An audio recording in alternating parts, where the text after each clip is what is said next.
Kung si House Lead Prosecutor at Batangas 2nd District Representative Jervil Luistro ang tatanungin, mas mainam na maresolba na ang issue sa conviction threshold o kinakailangang bilang ng boto para makakuha ng conviction bago matapos ang impeachment trial kay Vice President Sara Duterte. Pero sa ngayon, nakatutok pa ang House Prosecution Panel sa pre-trial conference at sa ilalabas na pre-trial order ng impeachment court na magsisilbing roadmap o blueprint na hindi maaaring labagin sa paglilitis. Ayon sa kongresista, tatalakayin pa ng prosecution team ang magiging hakbang nila kaugnay ng conviction threshold. Siguro after this pre-trial conference, we will focus discussing this one, no? At come up also with the position of the prosecution kung meron ba kaming dapat gawin, kung ito ba ay qualified na to become a subject matter of a petition in court, no? Of course, we recognize also the legal position of the other parties with respect to the threshold.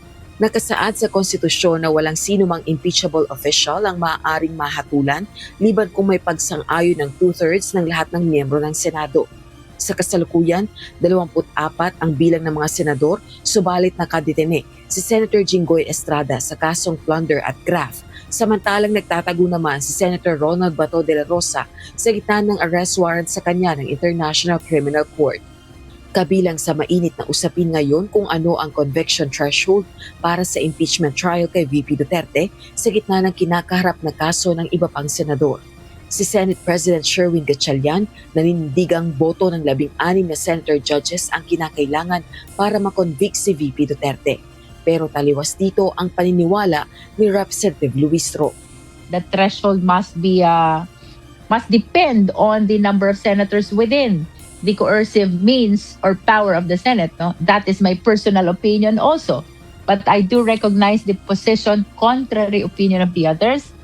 Samantala, ipinahayag naman ni House Impeachment Trial spokesperson at Lanao del Sur 1st District Representative Sia Alonto Adjong na in high spirits ang House Prosecutor sa gitna ng pre-trial conference.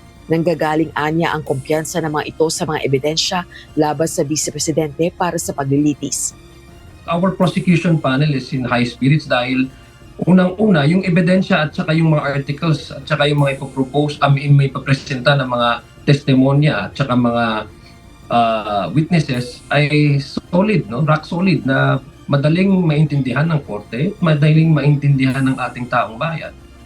Tiwala rin si House Lead Public Prosecutor Luistro na sa tibay ng ebidensya magbabatay ng kanilang desisyon ang senator judges.